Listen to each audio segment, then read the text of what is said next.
বিসমিল্লাহির রহমানির রহিম।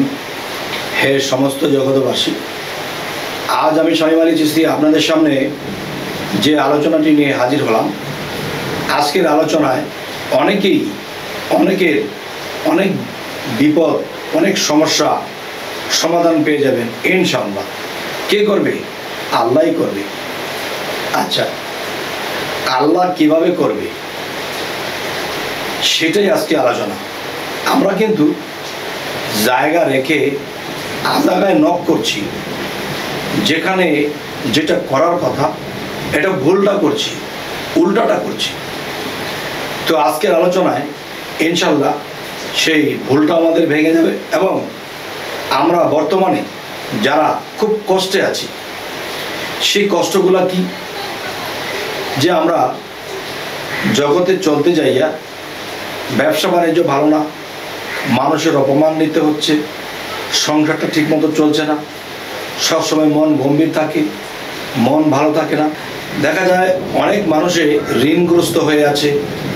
এই ঋণের কারণে দেখা গেছে ইনকাম হচ্ছে না ঠিকমতো, মানুষে বিভিন্ন টর্চারিং করে কথা বলছে, সমাজে সম্মান নেই, ফ্যামিলিতে সম্মান নেই, মন সবসময় গম্ভীর এবং আতঙ্কে থাকতে হয়।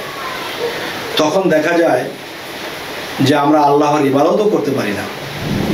কিন্তু আল্লাহকে কোনভাবে, কোথায়, কখন, কিভাবে কিছু আমল, কিছু কাজ করলে আস্তে আস্তে আমাদের সব কিছু ঠিক হয়ে আসবে।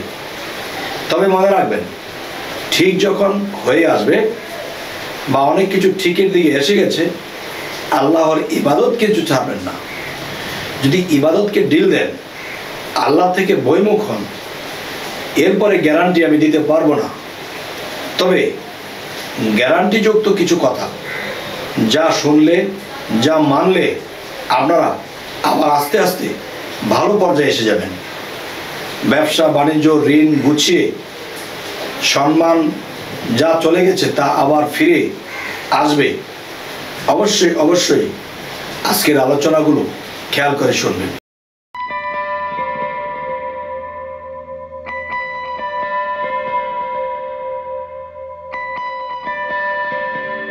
দেখুন, মানুষ কিন্তু আল্লাহর কাছে কিছু চায়।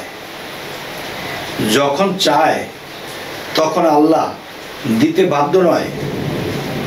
চাওয়ার একটা সময় আছে এবং কি বলে চাবেন, কোন জিনিসটা বলে আপনি চাবেন, এটাও কিন্তু মানুষ জানে না। দেখেন, বাস্তব জগতে আমরা যদি কোনো চাকরির দরখাস্ত করি, তাহলে 5টার সময় কিন্তু অফিস আদালত বন্ধ হয়ে যায়। আমরা যদি রাতের 9টায় বা 10টায় গিয়ে যদি আমরা সে অফিসের মধ্যে দরখাস্ত দিতে যাই, তখন কিন্তু দরখাস্ত দিতেও পারবে না, আমার কাজও হবে না।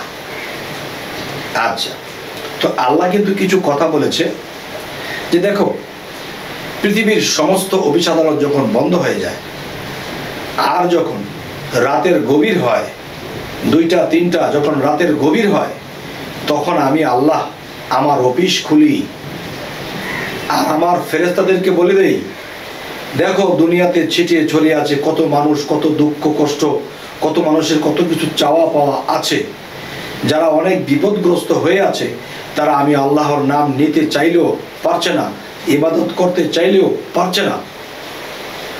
তাহলে এমন ব্যক্তিদের খবর নাও, কোন দেশে, কোন শহরে, কোন গ্রামে, কোন বাড়িতে কে বসে আমার কাছে কি চাচ্ছে, তোমরা খবর নাও। যখন ফেরেশতারা রাতের গভীরে ডিউটি দিতে থাকে যে এই ঘরে সেই ঘরে, কিন্তু যারা বিপদগ্রস্ত ছিল, অসময়ে আল্লাহর কাছে চেয়েছে, আর রাতের যখন গভীর হয়েছে তারা ঘুমিয়েছে, তবে কিছু কিছু লোক দেখা যায় রাতের গভীরে উঠে মোনাজাত করে, সেজদা করে, মোনাজাত করে চোখের পানি ঝরিয়ে বলছে, আল্লাহ, যেই সমস্যার মধ্যে পড়ে আছি, এই সমস্যা থাকলে না তোমার নাম ডাক করতে পারি, না আমল করতে পারি, না তোমার প্রচার করতে পারি, কিছুই পারতেছি না। সংসারে অভাব, ঋণগ্রস্ত, ব্যবসা বাণিজ্য ভালো না, মানুষে অসম্মান দিয়ে কথা বলে, কেমনে তোমাকে ডাকবো গো আল্লাহ? তুমি যদি একটু লাইন গার্ড করে দিতে, তুমি যদি একটু সহজ করে দিতে, তাহলে আল্লাহর অফিস রুম, আল্লাহ সে অফিস রুম যাকে চৌথা আসমান বলা হয়, সেখানে তিনি বসেন গভীর রজনীতে। আর যখন তিনি বসেন, আর যাদের দুঃখ দুর্দশা তারা ঘুমিয়েছে, আর কিছু কিছু লোক যখন দেখে যে আল্লাহকে ঠিক জায়গায় নক করছে, নক করবেন কি দিয়ে? যে আপনি এত ঋণগ্রস্ত, আপনি এত অভাবে আছেন, অপমান অপদস্থর মধ্যে আছেন, এগুলো গুছিয়ে উঠতে গেলে আল্লাহকে নক করবেন রাতের 2টার পরে। কি বলে, কোন জিনিসটা করে আপনি নক করবেন? সেটা হলো, দেখুন, আপনি রাতের গভীরে উঠে আপনি আল্লাহ নামের জিকির করেছেন, কালবের মধ্যে ধাক্কা দিয়ে দিয়ে আপনি জিকির করেছেন। যখন কালবের মধ্যে যখন ধাক্কা দিয়ে আল্লাহকে আল্লাহু যখন ধাক্কা দিয়ে বলা হয়, তখন এই ধাক্কা আল্লাহর সিংহাসনের মধ্যে লাগে। তখন ফেরেশতাদেরকে পাঠিয়ে দেওয়া হয়, দেখো ইমুক দেশ ইমুক গ্রাম থেকে কেউ আমার নামে ফানাফিল্লা হয়েছে, সে কি চায়, তার কি দরকার? তখনই কিছুক্ষণ জিকির করে আল্লাহকে সেজদা করে যখন মোনাজাত করবেন চোখের পানির সাথে, আর বলতে হবে যে আপনি যদি ঋণগ্রস্ত হয়ে থাকেন, তাহলে আপনি বলবেন কি, ইয়া মুগনিউ, ইয়া মুগনিউ, ইয়া মুগনিউ। এই নামটি 126 বার জপনা করবেন চোখের পানির সাথে। তখন ইয়া মুগনিউ, এই কথাটার কি? এই কথাটা হলো আল্লাহর 99 নামের এক নাম। এই নামে আল্লাহ মানুষকে ঋণ গুছিয়ে দেয়। আজকে শুধু এই নামের মধ্যেই থাকলেন। আচ্ছা, এর পরের দিন যখন আপনি আবার রাতের 2টা বাজে আল্লাহর জিকির শুরু করে দিয়েছেন, আল্লাহকে সেজদা করতেছেন, আল্লাহর কাছে মোনাজাত করতেছেন, এরপরে আপনি যে সচ্ছলতার জন্য, যেন মোটামুটি অর্থনীতিটা ভালো হয়, সংসারের চাহিদা পূরণ করে এবং মানুষের ঋণ ফিন শোধ করে যেন আল্লাহকে আপনি ইবাদত করতে পারবেন, তখন পরের দিন রাত্রে সেই নামটি বলতে হবে। কি? ইয়ামুন এম, ইয়ামুন এম, ইয়ামুন এম। এই নামটি 111 বার আপনি পাঠ করবেন। কারণ আল্লাহ নামে তো, যে আল্লাহ তো সর্বময় বিরাজিত, কিন্তু দেখেন যখন ইয়ামুন এম এই নামের গুণ ক্ষমতা, এই নামের গুণ ক্ষমতা নিয়ে যখন ডাকা হবে, তখন আল্লাহর গুণবাচক একটি নাম ইয়ামুন এম, এই নামটিতে যখন ডাকা হবে, তখন আল্লাহ তখন বুঝবে সে অর্থনীতিতে দুর্বল হয়ে গেছে, সে তার কিছু দরকার, তার কিছু সম্পদ দিতে হবে। তখন এই নাম জবার পরে যখন আপনি চোখের পানির সাথে মোনাজাত করতে বলেছেন যে হে আল্লাহ, বেশি সম্পদ হইলেও মানুষ তোমাকে ভুলে যায়, আবার একেবারে না থাকলেও মানুষ দুনিয়ার তাড়নায়, অভাবের তাড়নায় সে তোমাকে ভুলে যায়, এমনভাবে রাখো যাতে তোমার ইবাদত করতে পারি এবং আমাদের সেই ঋণ ফিন শোধ করে তোমার দেওয়া গোলাম হয়ে আমি যেন তোমার দেওয়া এই সংসারকে আমি সুন্দর মতো পরিচালনা করতে পারি এবং টাইম টু টাইম তোমার ইবাদত করতে পারি। তখন আল্লাহ কি করেন? তখন আল্লাহ সেই বান্দার উপরে কি রহমত বর্ষিত করেন। যখন রহমত বর্ষিত করেন, তখন কি হয়? ইয়া মগ্নেও, আল্লাহ বলবে এই নামের গুণে তার ঋণ মুক্তি হোক। তবে ধৈর্য ধরতে হবে, এই নাম সর্বদাই জপনা করতে হবে, করতে পারলে দ্রুত কাজ হবে। ইয়া মন এম, এটাও সময় সময় জিকির করতে হবে। তখন এই দুইটা নামের গুণে একটা দিয়ে আপনার ঋণ শোধ, আরেকটা দিয়ে ইয়ামুন এম দিয়ে আপনি সম্পদ এসে যাবে, সম্মান ফিরে আসবে। এরপরে যখন আপনি এই কাজগুলো করে ঘুমাবেন, এর আগে দিয়ে কি করতে হবে? ইয়া রহমানু, ইয়া রহমানু, ইয়া রহমানু, এই নামটি কিছুক্ষণ জপনা করে মোনাজাত করবেন চোখের পানির সাথে। তবে আরো একটি কথা বলবো, দেখেন মানুষের প্রতি যে মানুষের চোখ লাগে বা দৃষ্টি নিক্ষেপ করার কারণেও মানুষের ক্ষয়ক্ষতি হয়, এটার প্রমাণ যে মানুষের চোখ লাগে বা দৃষ্টিতে মানুষের যে ক্ষতি হয়, এটা হযরত মুহাম্মদ সাল্লাল্লাহু আলাইহি সাল্লামের কাছ থেকে এসেছে। সেটা কিরকম? যেমন তার ছোট্ট নাতিকে হাসান হোসেনকে যখন ঘরের বাহিরে বের করা হয়েছিল, তখন তিনি বলেছিলেন তোমরা তাকে ঘরে নিয়ে যাও, কারণ এখানে কাল দৃষ্টি পড়তে পারে। তাই আমি বলবো, সেখানে যখন এরকম কিছু হয়েছিল, কাল দৃষ্টি পড়ার সম্ভাবনা থাকতে পারে, তাহলে আমরাও কিন্তু সেই কাল দৃষ্টি থেকে আমাদের মুক্ত থাকতে হবে। আর সেই কাল দৃষ্টি থেকে মুক্ত থাকতে হলে আমাদের কি করতে হবে? আপনি যখন ঘুমাবেন রাত্রে, তখন সূরা ফাতিহা 3 বার, সূরা ইখলাস 3 বার, ফালাক 1 বার, নাস 1 বার বলে হাতে ফু দিয়ে এভাবে আপনি সারা শরীরটাকে মুছে দিবেন। যদি কাল দৃষ্টি বা আপনার প্রতি কারো ক্ষতির দৃষ্টি থাকে, তাহলে সেটা ছুটে যাবে। এবং সকালে ঘুম থেকে ওঠার সময়ও আপনারা এই কাজটি করে ফুঁক দিয়ে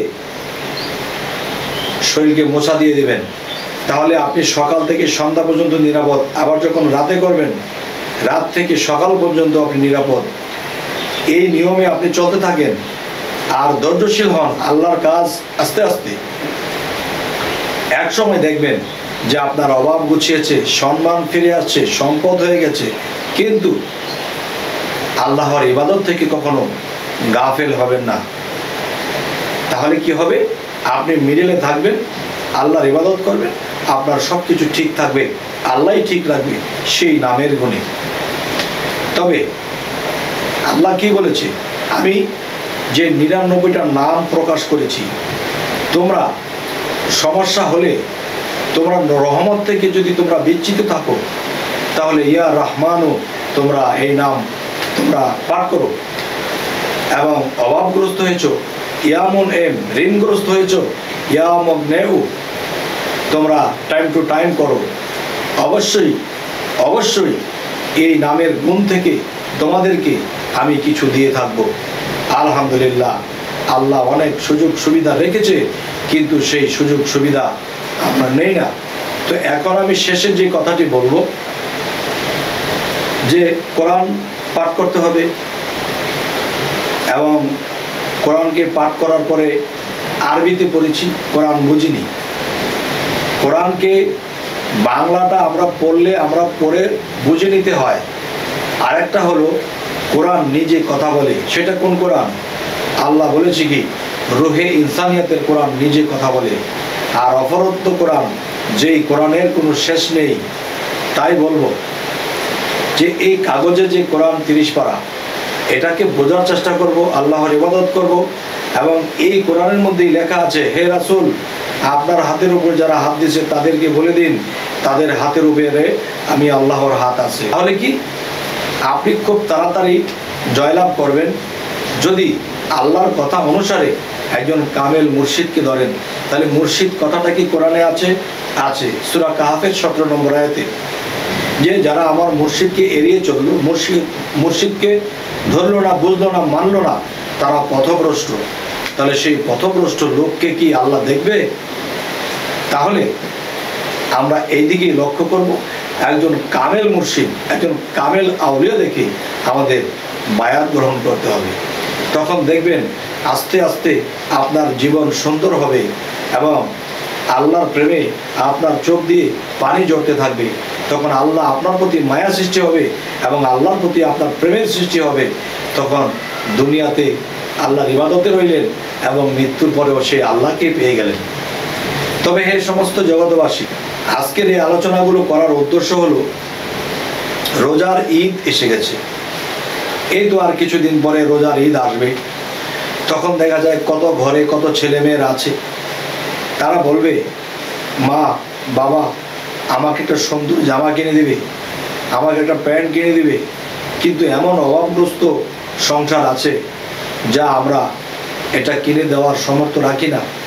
আল্লাহ তুমি যদি তৌফিক দাও তাহলে পোলাপানকে কিছু কিনে দিতে পারবে। তবে আমি বলবো, এই নিয়মগুলো করুন, আল্লাহ সুন্দর ঈদ কাটাবে, আনন্দের সাথে হবে, অভাব থাকবে না, অভাব কমে যাবে। তবে এটাও মনে রাখতে হবে, আপনার পাশের ঘরে যদি কোনো গরিব লোক থাকে, আপনার ছেলের জন্য মেয়ের জন্য যদি 2টা জামা কিনে থাকেন, আরও একটা জামা বেশি কিনবেন, ওই পাশের ঘরের ওই বাচ্চাটাকে দিবেন যারা অভাবে আছে। তখন আল্লাহ খুশি হবে। আর আল্লাহ বলেছে যে সূরা মাউনে, দুর্ভোগ সেই নামাজকারী যারা এতিমের গলা ধাক্কা দেয়। তার মানে কি, এতিমকে যখন আপনি সহযোগিতা করবেন, একটা এতিমকে খাওয়াবেন, একটা এতিমকে আপনি কাপড় পরিয়ে দিবেন, তখন আপনার সারা মাসের রোজার মধ্যে যদি ত্রুটি থাকে, ইবাদতের মধ্যে যদি ত্রুটি থাকে, তাহলে সেই গরিবকে যে দান করেছেন সেটার উদ্দেশ্য করে আপনার সব কিছু আল্লাহ কবুল করে নিতে পারে। সুবহানাল্লাহ, আলহামদুলিল্লাহ।